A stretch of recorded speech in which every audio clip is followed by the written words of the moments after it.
Hey guys, I hope you're having a wonderful afternoon. It's nice and sunny here, so I am excited that it turned out not to be a gloomy day. But to get started for today, I thought it'd be fun to hop on here and have a little fun. So, what I did was I found some teacher sayings or things that you would say you might be a teacher if. I Googled as many as I could and picked out some of the best ones. So I'm going to read through them and talk about you might be a teacher if you do some of these things. Okay, so if you do any of these things or if you agree, let me know in the comments or let me know some other things that you can think of that if you are a teacher, it applies to you. Okay. So I have 11 of these. And so I'm going to look down at my cheat sheet and let's get started with number one. Okay. So you might be a teacher if you know what hand sanitizer is. Now, this one is probably more for the preschool teachers, but this is definitely something I've heard in my teaching experiences. And you might know. So if you know what that is, go ahead and leave me a comment and let me know.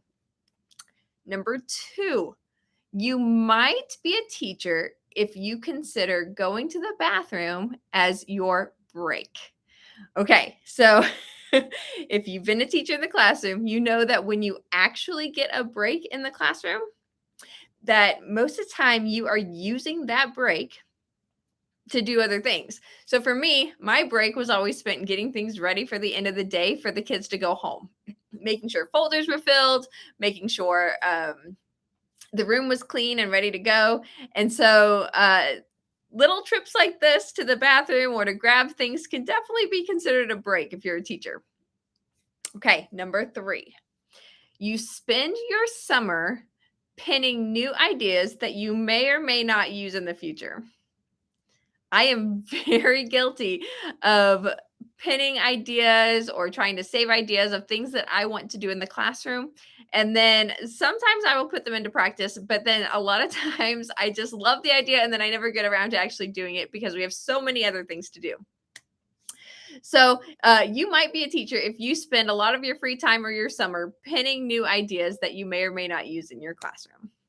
Okay. Number four is you might be a teacher if glitter makes you happy.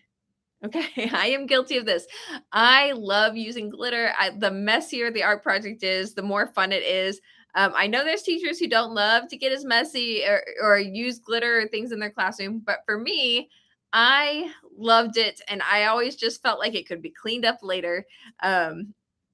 The school janitor or the people who come and have to sweep up the floor might not have felt the same way as I did, but I loved glitter. And anything else that would just be fun for the kids to do art with, even if it made a mess or not. Okay. Number five, you might be a teacher if your lunch is eaten in segments. Okay. So for most teachers, lunchtime can be kind of crazy unless you have a lunchtime that you get to go sit and eat by yourself, which some of you might. But for me, especially in the preschool world, I ate lunch with my kiddos. And so by the time I sat down to eat lunch after opening everything for my kids or helping them with their lunch as needed, I didn't have a lot of time to eat. And so a lot of times I would eat some and then help the kids as they were finishing and then maybe have to finish it up later. Uh, but they definitely got done a lot faster than I always did when I was eating lunch. So if you're a teacher who eats lunch with your kiddos, especially, you definitely know this, or you're having to get things done while you're in your lunch break, then you might be a teacher if you have to spread your lunch over different times, and maybe even eat it on the go.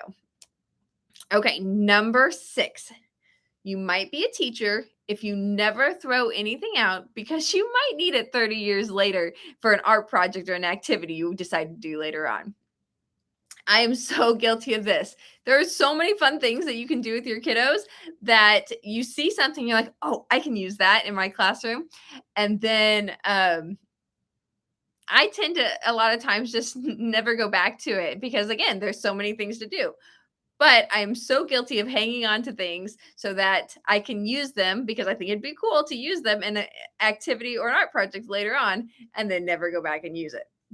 So let me know if you do that too. Um, you might be a teacher if you walk backwards with ease, especially preschool teachers, because you want to keep an eye on your kiddos as you're walking down the hall, making sure everyone's where they're supposed to be, that everyone's with you, that it becomes second nature to walk backwards. And so, at least in my experience, I did it pretty much every time I was walking in the hallway, off and on, switching back and forth. So, especially as a preschool teacher, you get pretty good at this. All right, number 8. You might be a teacher if you wonder what you got yourself into after the first week of school. So if you've been a teacher, you know that the first week of school is exhausting, but it's fun at the same time. You go home exhausted and thinking sometimes, what did I get myself into? But then the second week rolls around and everything starts falling into place, and you have a fantastic year. So, if you're a teacher, you know exactly what I'm talking about. And that first day to first week can be very tiring and full of a lot of work. But after you get through that first week, then you're good to go. All right. Let's see. Number 9, you might be a teacher if you push in random chairs at a restaurant.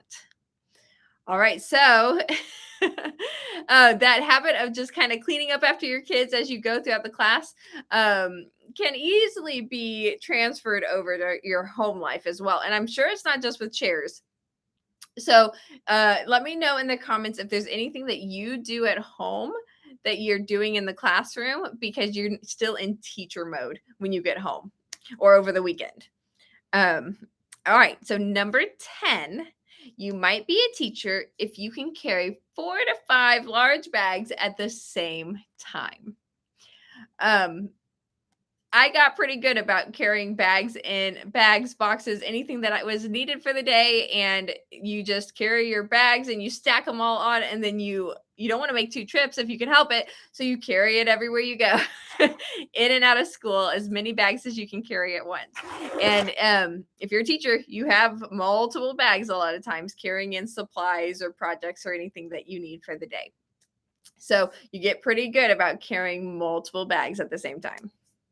All right, and here's the last one. Number 11, you might be a teacher if sometime during your personal development time at school, you had to sing, especially as a preschool teacher. So for me, I can think of probably, if I really thought about it, many professional development courses or classes that we had to do where we were up, standing, singing, moving, because we were learning about how to sing and dance and move and what was great for preschoolers. So this was a common occurrence, a common thing that happened. And so if you had to do that, there's a high probability that you were a teacher. All right. So those were just 11 of the ones I found online that I thought were kind of funny. If you have any other ones that you could say, if you're a teacher, this might happen to you, go ahead and leave me a comment. I would love to read through all the ones that you can think of as well. So I hope you enjoyed that. I hope you got a laugh out of that. And thank you for watching, and I will see you next time. Bye.